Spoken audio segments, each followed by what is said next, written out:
Hi guys, welcome back to Sunday League to Champions League. My name is Chris, aka Big Will, and today we have home games against Kilmarnock and Aberdeen. The two tough games considering where we actually are in the league table at the moment, and as you can see, form has been quite reasonable. Again, Rangers are proving to be a bit of an Achilles heel for us. We ended up losing against them once again, and it's really frustrating me with that in place at the minute, but hopefully we can do well against Kilmarnock and Aberdeen. We'll do the Inverness game off camera because we did have them in an episode not that long ago. We've also got Inverness in a cup quarter final, but once these two games have been done, we'll come back for those last two games of the main part of the season, and then we'll see where we are in and around in that top six league split. In terms of the league table, we are what have I done here? We are still currently top of the league, and like I say, we're holding our own, and we're 4 points clear of Celtic at the moment. With, I mean, it's way beyond what I'd have expected, but we continue to perform above expectations. We continue to get wins, and we've only lost 3 games, and as you can see, all of them against Rangers. They are still the Achilles heel. We haven't lost to Celtic in the league yet this season, but obviously with the big games to come in with the league splitting and everything, and obviously we've got them to play again as of yet before the end of the main part of the season. There's still a lot to play for, and I think a top two finish is pretty much going to be secured for us with 14 points clear of Aberdeen and St Johnstone at the moment, and barring an absolutely catastrophic run of form, I think a top two finish is pretty much secured already.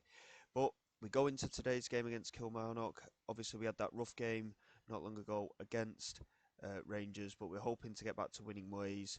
And again, we just need to keep maintaining ourselves, and hopefully, we will find ourselves in a position where hopefully we can be challenging for this league title. And again, like I say, it was a massive surprise to me, but the fact that we're getting closer and closer and we're continuing to defy these expectations, I'm getting to a point where I'll be disappointed if we don't win it. And we're going for the main squad that we've seen throughout this season. Stashevsky in goal with Sirkin, Graham, Quinones and Ashcroft at the back. O'Donnell, Kesgin and James in the midfield with Polidoro and Gararapa out wide and Almasi up front.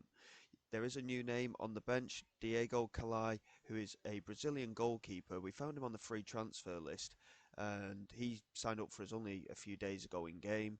And he's valued between 1.1 million and £3 million. He's only 23 as well, and I think he'd be a good player. He wanted to be a backup goalkeeper as well, so again, I've not got a problem with that. And for the value that he's worth, send him on a free transfer. It's definite profit if things don't work out for him. So again, really happy to have brought him in as extra cover in goal, with Kinnear being the third choice now. So without further ado, let's get into this game against Kilmarnock. Hopefully we can get a good result, like I say, and it's going to be tough. There's no doubt about it. It's going to be tough, but we need to focus in. We need to get these wins in place, and hopefully, like I say, we can get a good performance out of it and play well.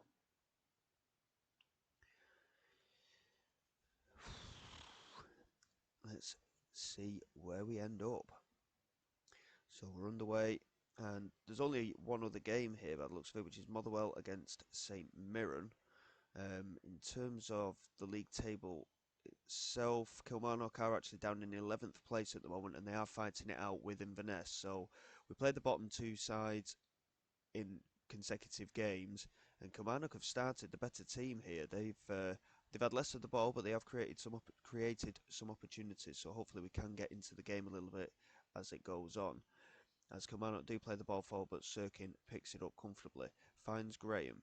Now Kesgin, he just about got to that, and Ashcroft does well to get in on there and find James. Now Gararapa out wide right today into Polidoro.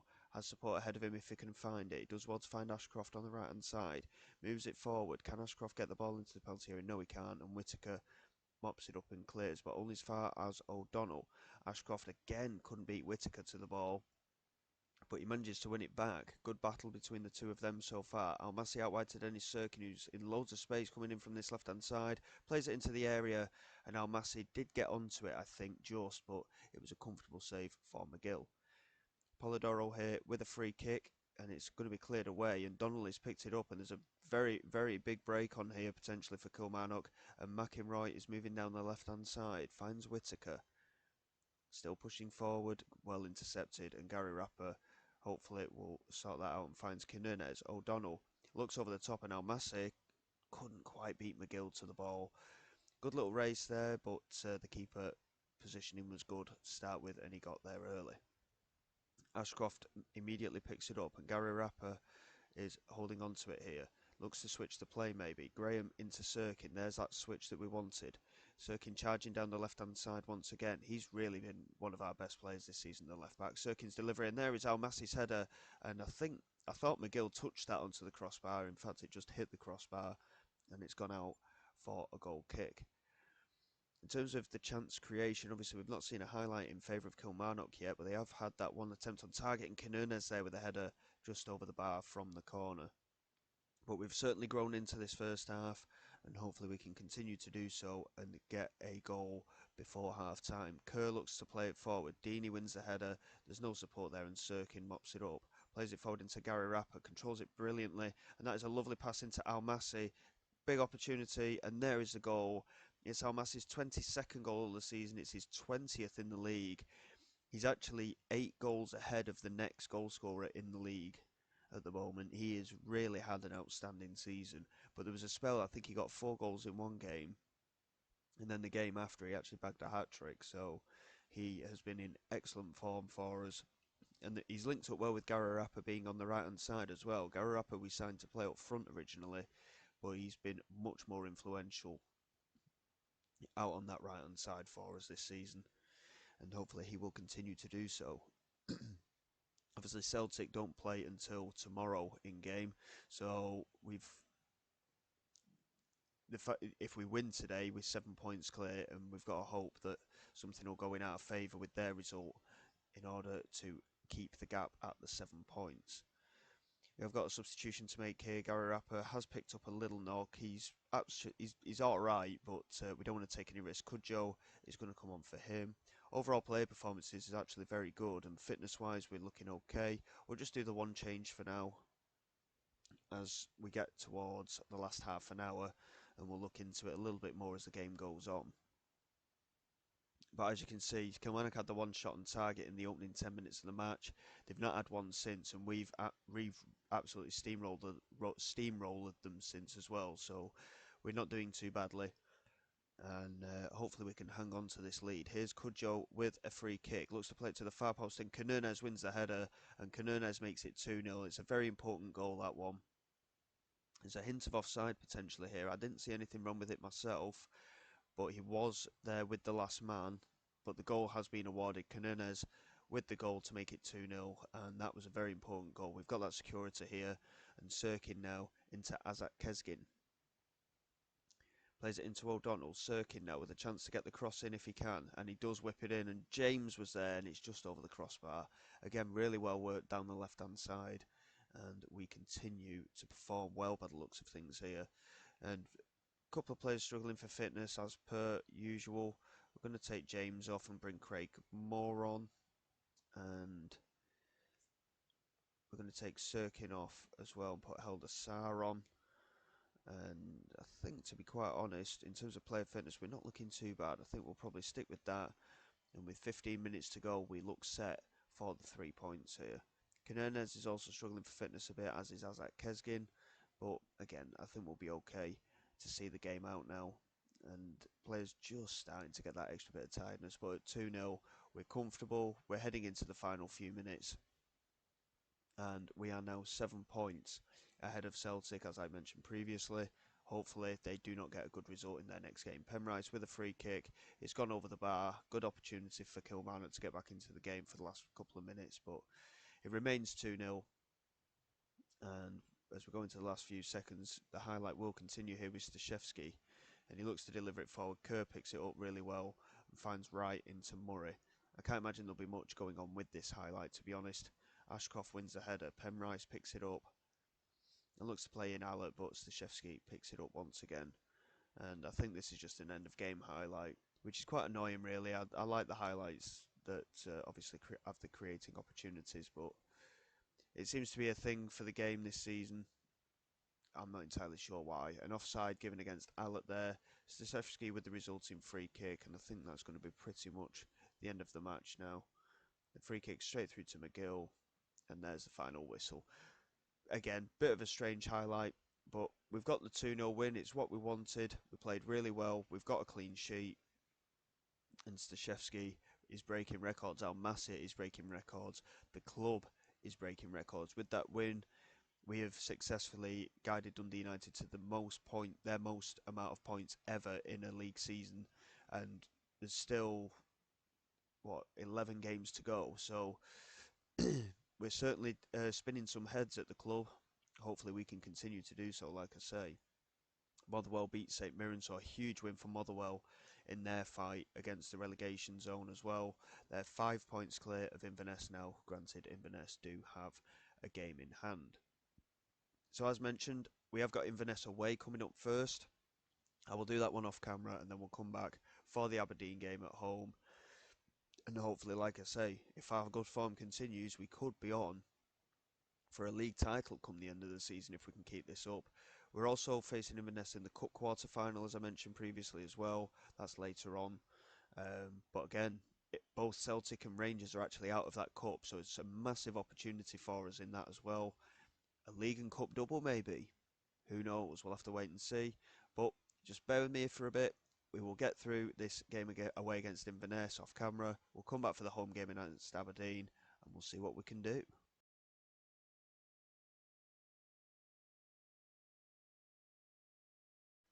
Okay then, here we go for the game against Aberdeen. We did alright against Inverness in the midweek fixture.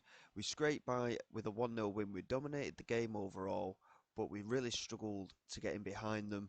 And Azak Kesgin in the end came off the bench and scored a 25-yarder. It was a brilliant goal right into the top corner, and that secured another good victory for us and maintains Staszewski's run of clean sheets as well. So we go into this game against Aberdeen, and hopefully, like I say, we can get a good result. The next episode will be Hibernian at home and St Mirren away to finish off the 33-game part of the season. But in the running for that, we've got Celtic at home as well, and we've got the Cup quarter-final against Inverness as well. So 2 very important games there. The Celtic one will be a huge game for us, but we need to beat Aberdeen today to really give us that best chance of holding our gap against Celtic, or at least maintaining a gap against Celtic. As such, the games in hand that Celtic had at the time, they won those as well.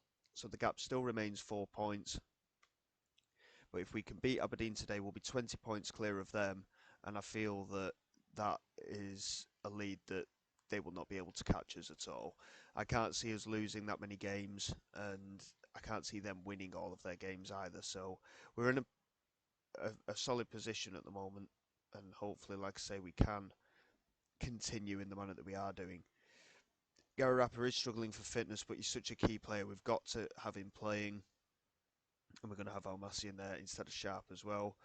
Otherwise, defensively, we're a little bit different, I think, but I'm still debating. I mean, Ashcroft's been fantastic recently, but we're going to give Van Rooij a run out today, and Almeida is going to start at centre-back, potentially. I think, actually, we'll put Pereira in at centre-back, and we'll put Almeida in to that holding midfield slot. Hopefully, this will be the team that will get us a good result here against Aberdeen. Sirkin is struggling for fitness as well, but we're going to have to play, and we need our best back 4 really. Ashcroft and Van Rooij, I'm still torn between which are the better ones. Both of them have been playing well all season, and to be quite honest, there's going to be a few tough decisions to make for this lineup. James as well struggling for fitness, but I can't not pick him. He's been outstanding this season, and he will maintain his place in the side in that attacking central midfield role. So that's going to be the starting lineup for this tough game against Aberdeen. Like I say, it's going to be a huge, huge game for us. It's a derby game as well. We need to get the result here, and even a draw will be a good result. It does mean that if Celtic win, then they will be 3 points behind us. No, they won't. They'll be 2 points behind us if they win and we draw. And if we lose to them, it does mean that they could overtake us. But we're in a, it's in our hands. We've got to do well in every game. Every game is a cup final at this point. We have to be really on point, and it's a big game. This, can we do it? Here we go. Celtic are playing Hibernian today. So that is the top fixture. If you look at the right of your screen, that is going to be that top game there. Hibernian are the away side, so we're looking for that to change to 2, maybe 3. I highly doubt it, but you never know. Aberdeen in the early ascendancy, it's taken 12 minutes, and Celtic have taken the lead in their game against Hibernian as well. Here's Sirkin. Couldn't get it down the line, and now Chong into Bernard. Now Matet into Donnelly. Aberdeen moving forward quite well here. Now Chong again. Polidoro with a good challenge. Sirkin mops it up and finds Quinones, who's had an early yellow card as well, which isn't ideal. As at Kesgin, now Massey does well to hold it up and find Gary Rapper. He has support ahead of him but can't find it. Van Rooy cutting inside from the wing-back role, but he finds Sirkin, who's done the same, and Sirkin into the penalty area, and Bender makes a very comfortable save in the Aberdeen goal. Well worked opportunity though, we were very patient there, worked from side to side, and really, the wing backs aren't inverted wing backs, by the way. We're not looking to cut inside with the wing backs. It's just the more attacking players like Gary Rapper and Polidoro that we want to do that. But the wing backs seem to want to do the same there. A throw in for Van Rooy into Almeida. He just holds it up a little bit and finds James into Van Rooy. Quinones on the edge of the penalty areas. Unlike him to have an attempt like that, but that was a very good effort just wide of the post. It remains 0-0. Sirkin and John James are struggling for fitness, as you can see already. They did play midweek, of course, as well. Here's Chak for Tads. And Donnelly couldn't quite beat Pereira to it. Well done to him for getting there. Now Almeida into Kesgin. And Chak for Tads couldn't get there. But James has found Almacia. Now Polidoro. Big chance maybe here. Oh, it's off the line. Massive opportunity there. I don't know how Polidoro squeezed it past Bender at that post. It was a very tight angle. But we're not looking too bad. We've created more opportunities. And again, early in the start of the game, Aberdeen have had the opportunities, same as what Kilmarnock did. But since then, we've taken control of the game. But we have only had the one shot on target, which is a concern. And we've got to be better in front of goal. We have to be hitting the target more. Almas is our main informed striker. We had to play him. There's no doubt in my mind that we had to play him today. But obviously Sirkin, James Gararapa, they're some of our best players, but they're struggling so much for fitness at the moment. And Celtic still hold a 1-goal advantage against Hibernian. We're continuing to work hard, and we've ended up with an injury to Dennis Sirkin. That was something that we didn't want to happen, really. Heldasar is going to come on for him. Quinones is on a yellow card, so we're going to bring Dig Beriku on for him. Jordan James is going to have to come off. We're going to bring Fiorini on in that attacking midfield role, I think. Gary Rapper is going to have to come off for Cudjoe, and now Massey is going to have to come off as well. Again, not ideal, but Fraser Sharp has got a massive opportunity here. He's not done too bad this season, Fraser Sharp. We've used him very sparingly, really. He's not the best finisher, but hopefully today he's got a finish in him. He's scored a couple of great goals this season when we've given him a chance. Can he do so today? We've had 14 attempts, only 4 on target. We're going to fire the boys up. It is a derby game, of course. Can we do this? Can we get a goal in these last 10 minutes? Celtic still have a 1-goal lead against Hibernian. A defeat is unacceptable. A draw isn't the best, but it's not the worst. Fiorini here with a corner, whips it in. It's going to be cleared away here, and Chong furthers it clear, but Van Rooy picks it up. Have we got a goal in us here? Van Rooy, the right wing back, trying to get into the penalty area. Mercado does well to get onto it, and he switches the play here to Lennon. Is there going to be a counter attack on here? This is Chong. Almost loses out to Kesgin, but they manage to keep hold of the ball, and now Donnelly picks it up, and now Mercado. He's done this against us before, Mercado. Stashevski with a brilliant save. Such a vital save from Stashevski. We're going to demand more from the boys. It's a set piece here. It's Lennon with the corner. Lennon whips it in toward the far post. Kesgin couldn't get there, but it's gone over the crossbar, luckily for us, by Mercado. 5 minutes added time. Have we got a winner in us? I think we deserve it. We've the possession's been level, but we've created more opportunities. We've just not been able to get past them. Celtic had the 1 goal win against Hibernian, and that is a little bit of a blow. But again, another clean sheet for Stashevski. He's doing well for his clean sheets at the minute, but we just didn't have that end product going forward. And yeah, that's a bit of a kick in the teeth with Celtic. We're playing at home against Celtic, by the way, as well. So with that game to come, that is a huge, huge game for us. If we can win that game, we've got a 5 point gap again. But uh, as it stands, obviously there you can see it, 2 points clear. It's going to be a huge, huge game this against Celtic now. We're with them winning by a goal to nil. We've definitely still got work to do. The fact that we're even up here, like I said before, is mental. But this is absolutely brilliant for the season overall. But like I say, if we lose it from here, it's going to be a bit of a kick in the teeth because I don't think we're in a position to get an opportunity as good as this again. But we'll have to wait and see. We're coming back for the Hibernian and St Mirren games at the end of the 33 match season. So until then, thank you very much, guys. I appreciate all your support. Please like and subscribe to the channel. It is all greatly appreciated. I will see you all next time. And this is Big Will signing away.